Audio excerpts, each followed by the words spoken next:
the one thing is we always know that we can do that and win every single way. We just got to go out there and prove it week in and week out. It's one of those things that's something special going around here, and you got to take advantage of your opportunities. And we didn't early as an offense, and obviously we just kept plugging and came through in the end. What did Coach Kubiak say after when you guys hit the locker room?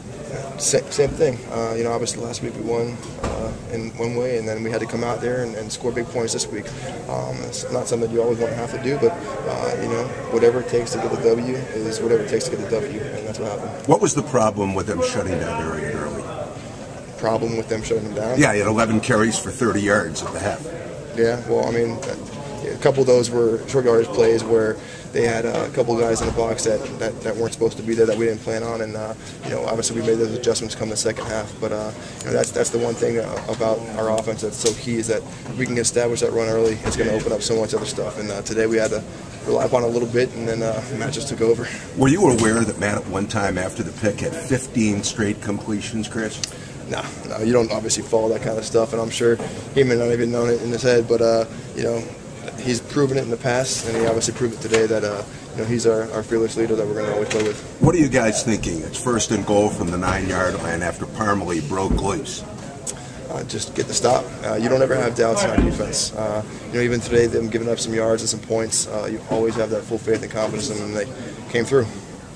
Obviously, you haven't been in a game where there have been 2 scores in overtime and then a third. Was this maybe the wildest game you've been in?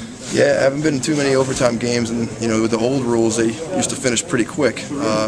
With the new rules, you find guys on the sideline asking what's going on, and it's one of those things that obviously we wanted to get that 1 touchdown on our first drive, and we drove all the way down there, but we didn't come through. But in the end, it did. Was anyone under the impression you'd won the game after field goal number 1 in overtime? No one's under that impression. I think everyone understood that, but once it gets down to them scoring a touchdown, if we would have scored a touchdown, does that end the game? Those kind of things are unclear, but that's one thing that you hopefully don't have to get to the overtime to figure out. Chris Robin called it a beautiful win. What would the way be the way you define it? I guess you could call it beautiful. I just call it downright just determination. That's one thing about this team this year is a very determined and very driven team that felt like we should have been further in the playoffs last year, and we're trying to implement that into this season and move on. But we're using that fuel to the fire. Down 2 touchdowns in the 4th quarter, you come back and find a way. Yeah, that's just a testament to the team. I mean, last week we won a low-scoring game, and defense played their hearts out, and this week we had to score a lot of points, and that's the great thing about this team is that you can win anyway.